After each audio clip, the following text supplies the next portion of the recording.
اللہ تعالی علیہ وسلم کی محبت تو یہ ہے کہ دو عالم سے کرتی ہے بیگانہ دل کو، دو عالم سے کرتی ہے بیگانہ دل کو۔ عجب چیز ہے لذت آشنائی، عجب چیز ہے لذت آشنائی۔ لذت آشنائی کیا ہے؟ میرے آقا صلی اللہ تعالی علیہ وسلم کے پیارے دیوانوں، آج ہم کردار کو دیکھیں، اپنے انداز کو دیکھیں، اپنے عمل کو دیکھیں، اور پھر خود تنہائی میں بیٹھ کر کے سوچیں اور اپنے ضمیر کے ساتھ یہ فیصلہ کریں، کیا میں حقیقت میں ایک اچھا مسلمان ہوں؟ کیا میں حضور کا عاشق ہوں؟ کیا میں حضور سید عالم صلی اللہ علیہ وسلم پر اپنی جان دینے کی بات تو کرتا ہوں؟ کیا میں جان دے سکتا ہوں، یا صرف اور صرف جو ہے وہ محض زبانی دعویٰ کرتا ہوں؟ لذت آشنائی کیا ہے؟ حضور کی محبت کیا ہے؟ میرے عزیزوں، حضور کی محبت تو یہ ہے کہ ایک عورت نبی کریم صلی اللہ تعالی علیہ وسلم کی بارگاہ میں حاضر ہوئی اور ایک چھوٹا بچہ لے کر کے گود میں آئی اور آ کر کے کہتی ہے، یا رسول اللہ صلی اللہ تعالی علیہ وسلم اس کو قبول فرمائیں۔ اب آپ یہ بات کو دیکھیں کہ لڑائی میں اور جہاد کے وقت چھوٹے بچے کا کیا کام ہوتا ہے؟ چھوٹا بچہ نہ تو تلوار اٹھا سکتا ہے، نہ تیر چلا سکتا ہے، پھر چھوٹے بچے کا کیا کریں؟ نبی کریم صلی اللہ علیہ وسلم نے فرمایا، کیونکہ اس کے گھر والے جو تھے پہلے وہ شہید ہو چکے تھے اور مردوں میں اس بچے کے علاوہ کوئی نہیں بچا تھا۔ نبی کریم نے فرمایا، یہ بچہ ہے، یہ کس کام آئے گا؟ تو وہ عورت کہتی ہے، یا رسول اللہ میں جانتی ہوں کہ میرا بچہ چھوٹا ہے، نہ یہ تلوار چلا سکتا ہے، نہ تیر چلا سکتا ہے، لیکن یا رسول اللہ میرے بچے کو آپ لے کر کے کسی مجاہد کو دے دیجیے گا، اس کی طرف جو تیر آئے وہ میرے بچے سے روک لے، تاکہ میرا بچہ تیر روکنے کے کام تو آ سکتا ہے، ڈھال تو بن سکتا ہے۔ حضور کی محبت یہ ہے کہ ہم اپنے بچوں کی بھی نبی کے نام پر قربان کر دیں۔ لیکن میرے عزیزوں، آج اس رات میں مبارک محفل میں ذرا اپنے ضمیر سے یہاں بیٹھ کر کے پوچھو، حضور کی محبت کا دم بھرنے والوں، آپ ذرا پیسے نہیں لائے بیٹا، بیٹھے رہو، بات سنو بس کافی ہے۔ اپنے دل سے پوچھو کہ بتاؤ، حضور کی سچی محبت کا دعویٰ کرنے والے دنیا والوں کی باتوں میں آ کر اپنے چہرے پر نبی کی سنت کو نہیں سجا سکتے، وہ کس منہ سے حضور کے عاشق ہونے کا دعویٰ کرتے ہیں؟ بتاؤ، ہم تو بچے قربان کرنے کی بات دور کی، ہم تو جو ہے اپنے چہرے اپنے سر پر ٹوپی بھی نہیں لگا سکتے، ہم تو نبی کریم صلی اللہ تعالی علیہ وسلم کی آنکھوں کو ہر روز دن میں 5 مرتبہ تکلیف پہنچاتے ہیں، کیونکہ میرے نبی ارشاد فرماتے ہیں کہ میری آنکھوں کی ٹھنڈک نماز ہے۔ بتاؤ، 5 وقت کی نماز چھوڑ کر کے کیسا عاشق ہے جو اپنے نبی کو تکلیف پہنچاتا ہے؟ میرے نبی کریم صلی اللہ علیہ وسلم نے تو ارشاد فرمایا کہ مومن کا دل نہ دکھاؤ، مومن پر رحم کرو، ایک دوسرے پر رحم کرو۔ بتاؤ، جو اپنے بچوں اپنے بھائیوں کا دل دکھاتا ہے وہ کس طرح کہتا ہے میں عاشق رسول ہوں؟ یاد رکھو، اس طرح کوئی عاشق نہیں بن سکتا، بلکہ حضور سے عشق تو یہ ہے کہ آپ کو نہ بچوں کی فکر ہو، نہ اپنے جسم کی فکر ہو، نہ موت کی فکر ہو، نہ آپ کو پیسے کی فکر ہو، نہ آپ کو اپنی دولت کی فکر ہو، بلکہ ہمیشہ ایک ہی فکر رہے کہ مجھے راضی کرنا ہے تو اپنے رسول کو راضی کرنا ہے۔ اور کس طرح کرنا ہے؟ سنو، حضرت حنظلہ رضی اللہ تعالیٰ عنہ، ان کی ابھی نئی شادی ہوئی ہے، یہ ابھی ان کی نئی شادی ہوئی تھی کہ نبی کریم صلی اللہ تعالی علیہ وسلم نے جہاد کا اعلان کیا۔ صحابہ کرام جو ہے جوک در جوک دوڑتے ہوئے نبی کی بارگاہ میں حاضر ہوتے ہیں۔ حضرت حنظلہ رضی اللہ تعالیٰ عنہ نے جیسے ہی سنا، میرے عزیزوں، یہ کوئی مٹھائی کھانے کا اعلان نہیں تھا، یہ کوئی بریانی کی پلیٹ کھانے کا جو ہے وہ اعلان نہیں تھا، یا پھر یہاں پیسے لوٹانے کا نہیں تھا، بلکہ نبی کے نام پر اللہ کے دین کے لیے اپنی گردن کٹانے کے لیے نبی کریم نے اعلان کیا ہے۔ صحابہ دوڑ کر کے حضور کی بارگاہ میں حاضر ہو رہے ہیں۔ اب حضرت حنظلہ کی ابھی شادی ہوئی ہے، اب یہ صبح اٹھتے ہیں، نبی کریم صلی اللہ تعالی علیہ وسلم کا اعلان ان کے کانوں تک پہنچتا ہے۔ اب نئی شادی ہے، غسل ان پر واجب تھا کہ غسل کرنا ہے، لیکن ایک خیال آیا کہ اگر میں غسل کرتا ہوں تو کہیں ایسا نہ ہو کہ نبی کے فرمان پر عمل کرنے میں زیادہ دیر ہو جائے۔ حضرت حنظلہ رضی اللہ تعالیٰ عنہ جو ہے اسی حالت میں بغیر غسل کیے ہوئے جنگ میں جا کر کے شریک ہو جاتے ہیں اور لڑتے ہیں، کافروں کو جو ہے ان کو جہنم میں پہنچاتے ہیں، ان کو لڑتے آخر وقت یہ آتا ہے کہ آپ شہید ہو جاتے ہیں۔ جنگ کے بعد میرے نبی کریم صلی اللہ علیہ وسلم نے جو ہے صحابہ کرام کی لاشوں کو اکٹھا کرنے کا حکم دیا.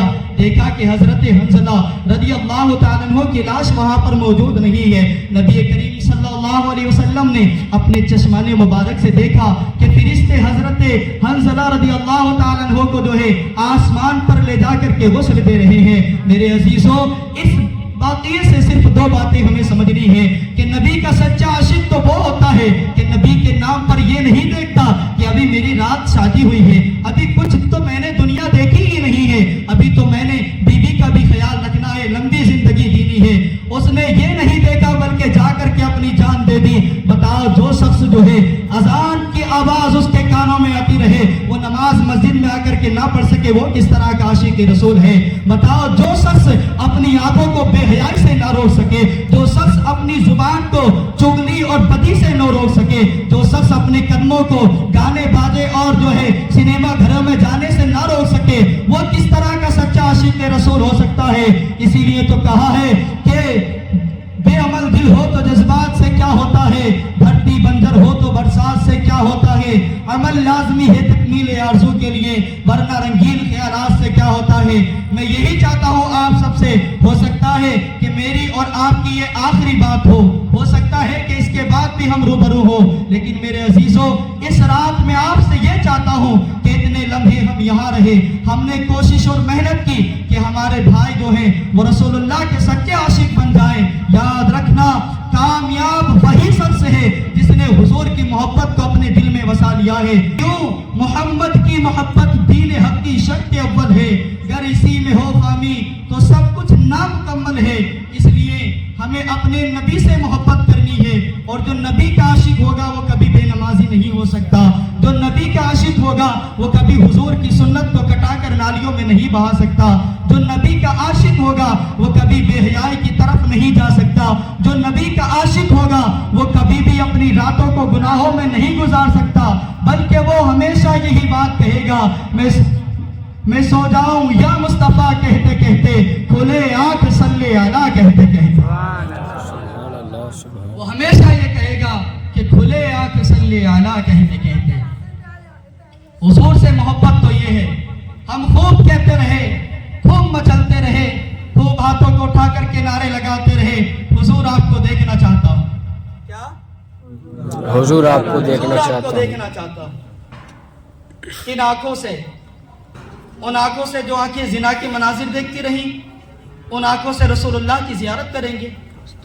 ان آنکھوں سے جو آنکھیں فلمیں ڈرامے دیکھتی رہیں، ان سے حضور کی زیارت کی جائے گی. حضور آپ کو دیکھنا چاہتا ہوں. تمنا تو ہے حضور آپ کو دیکھنا چاہتا ہوں، جنت بھی جانا چاہتا ہوں. کسی نے کیا خوب کہا تھا کہ بستر سے اٹھ کر مسجد تک نہ جا سکے اقبال، تمنا رکھتے ہیں قبر سے جنت جانے کی. تمنا رکھتے ہیں قبر سے جنت جانے کی. رسول اللہ کی محبت، اللہ کا حکم تمہیں اٹھا کر کے تمہارے بستر سے مسجد تک نہ لا سکا. اس طرح کے ہم عاشق رسول ہیں، اس طرح حضور کے نام پر ہم جان دیں گے. یہ صرف محض دعوے اور جھوٹی باتیں ہیں. ہمیں حقیقت میں اپنے آپ کو جو ہے بدلنا ہوگا، ورنہ یہ دن گزر جائیں گے.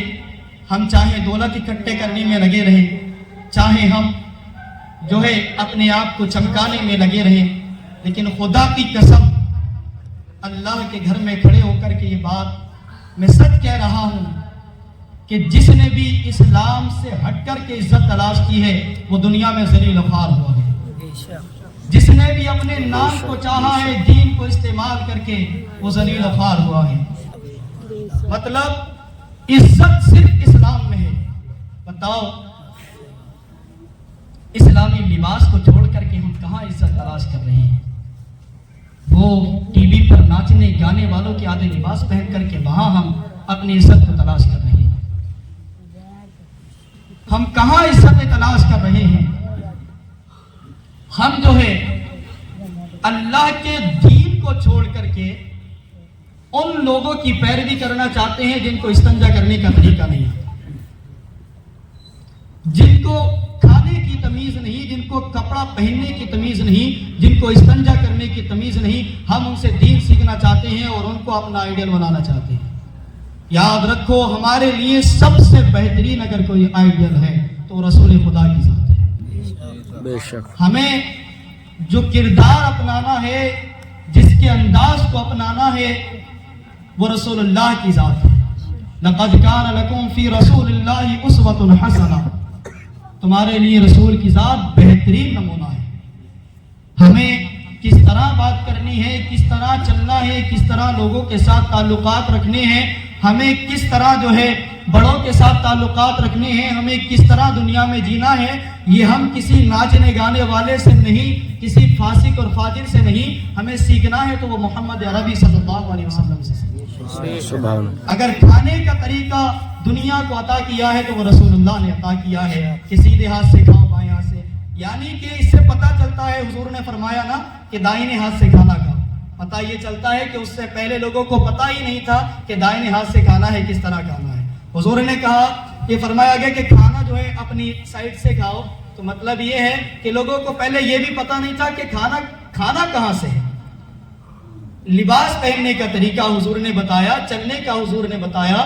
تو جو ایسی کون سی چیز ہے جو ہمارے رسول نے ہمیں عطا نہیں کی ہے، ایسی کون سی چیز ہے جو ہمارے اسلام نے ہم کو عطا نہیں کی ہے، پھر بھی ہم اسلام کو چھوڑ کر کے اور دوسروں غیروں کی طرف جا کر کے غیروں کا کلچر اپنا کر کے ہم عزت تلاش کرنا چاہتے ہیں. تو ہمیشہ یاد رکھنا، علامہ اقبال نے کہا تھا، یہی درس دیتا ہے تمہیں ہر شام کا سورج، یہی درس دیتا ہے تمہیں ہر شام کا سورج، مغرب کی طرف جاؤ گے تو ڈوب جاؤ گے. یعنی اگر یورپین کلچر کو اپناؤ گے تو پھر ڈوب جاؤ گے. اور آج ہم ڈوب رہے ہیں.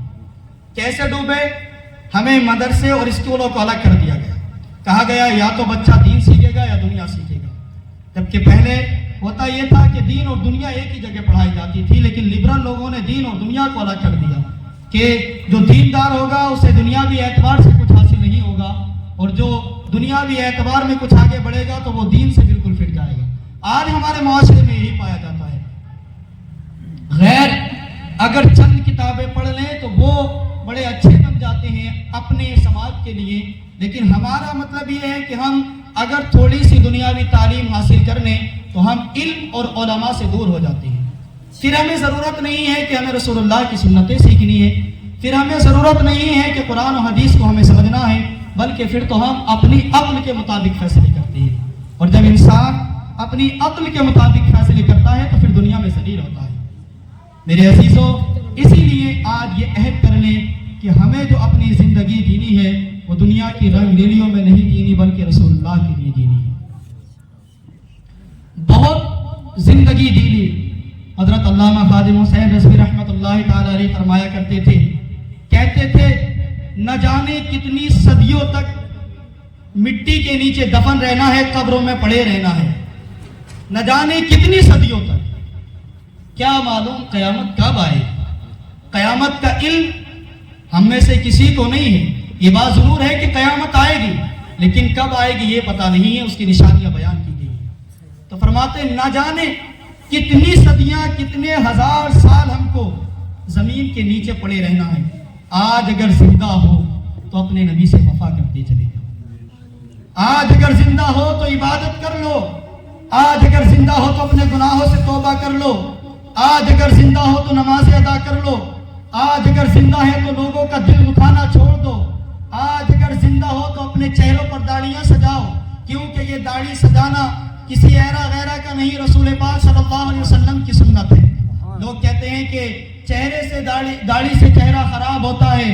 ان کے لیے یہی جواب کافی ہے کہ اگر داڑھی سے چہرہ خوبصورت نہیں لگتا ہوتا، داڑھی رکھنا اگر کوئی عیب ہوتا تو دنیا کے سب سے حسین چہرے یعنی محمد عربی کے چہرے پر داڑھی مبارک نہیں ہوتی. مطلب داڑھی میں کچھ کمال ہے تبھی تو حضور کی سنت ہے.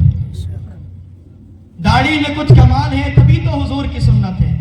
اس لیے میرے عزیزوں، ہمیں دنیا کو نہیں دیکھنا ہے کہ دنیا والے کیا کہیں گے. لوگ ناراض ہوئیں گے، زیادہ سے زیادہ کب تک ناراض ہو جائیں گے؟ ارے 100 سال کی زندگی تو کسی کی بھی نہیں ہوتی. اگر لوگ 1000 سال بھی ناراض ہو جائیں تو کیا فرق پڑتا ہے؟ اللہ اس کا رسول تو راضی رہے.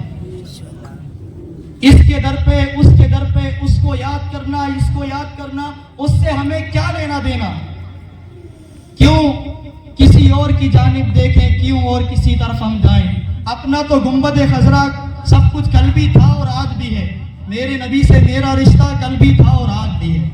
کیوں کسی کی جانب جائیں, کیوں اور کسی کو دیکھیں. اپنا تو سب کچھ گنبد خضرا کل بھی تھا اور آج بھی ہے.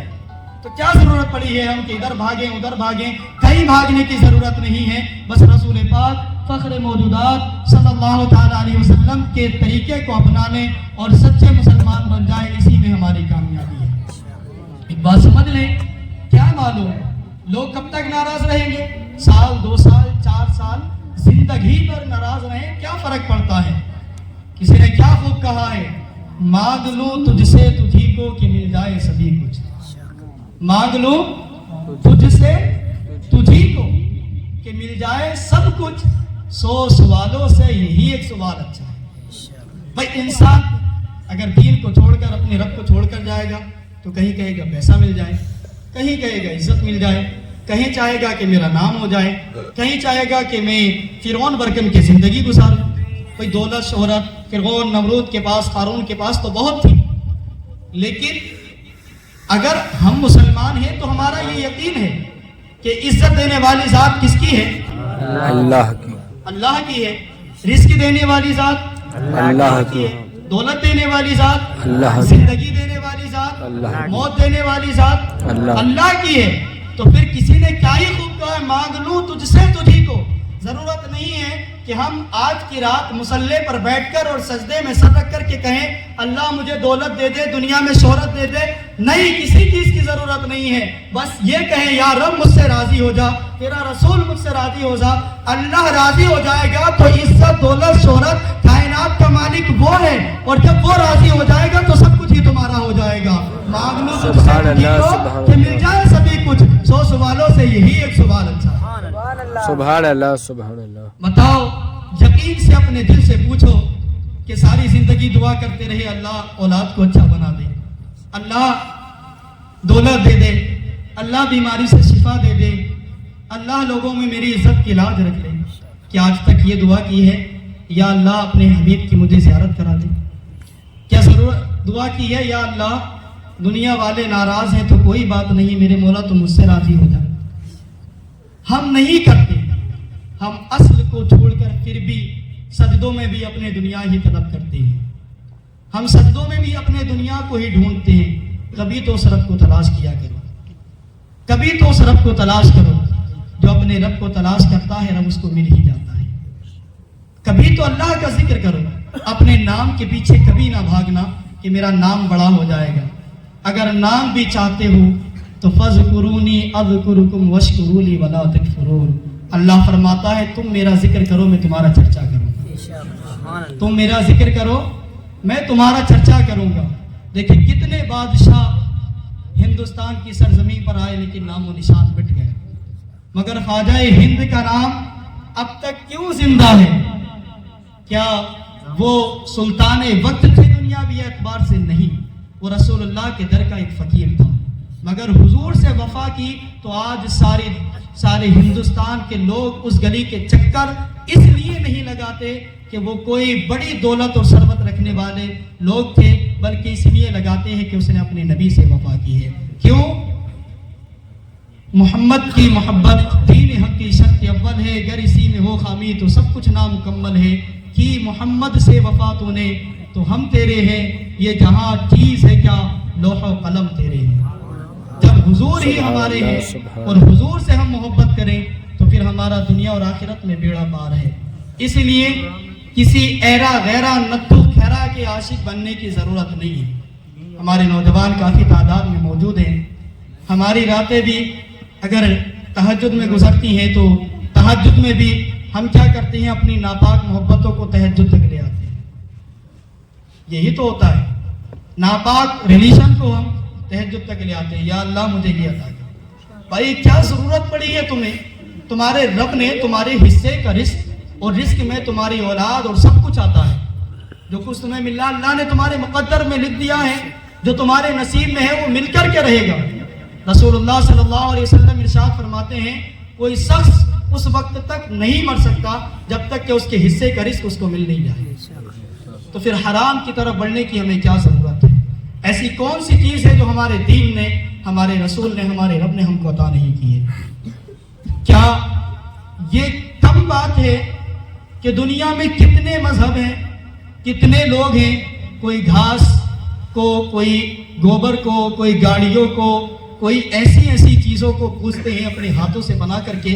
اللہ نے ہمیں ان سب سے الگ رکھا اور ہمیں دین محمدی میں پیدا کیا ہے۔ سبحان ہم اس اللہ، رب کو ماننے والے ہیں جس رب جو سب کا خالق اور مالک ہے۔ کیا یہ احسان ہم پر کم ہے؟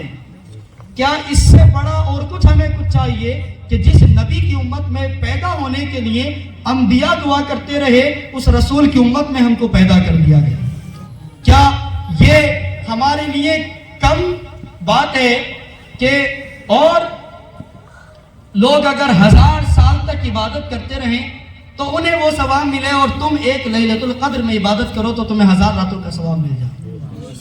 یہ کتنی بڑی بات ہے۔ دیکھو عموماً ایسا ہوتا ہے کہ ہم ماہ رمضان میں آتے ہیں سیلاب کی طرح اور پھر ختم ہو جاتے ہیں، یہ چیز نہیں ہو جاتی تھی۔ عموماً ہم یہ کرتے ہیں کہ کچھ دیر جوش اور خروش کے ساتھ کہتے ہیں کہ سب دفن ہو جاتا ہے، پھر یہ کہنے پر لوگ مجبور ہوتے ہیں یا اللہ رمضان گیا یا مسلمان ختم ہو گئے۔ تو ہمیں رمضان کے ساتھ ہمیں ختم نہیں ہو جانا ہے، بلکہ ہمیں ہمیشہ جو ہے وہ شریعت کے پابند رہنا ہے، رسول اللہ سے محبت کرنی ہے، اور حق اور سچ کے ساتھ ہمیشہ کھڑے رہنا ہے۔ ہمیں یہ نہیں دیکھنا ہے کہ پاور کدھر ہے، ہمیں یہ نہیں دیکھنا ہے کہ دنیا والے کدھر ہیں، ہمیں یہ نہیں دیکھنا ہے کہ بڑے بڑے فرعون کدھر ہیں،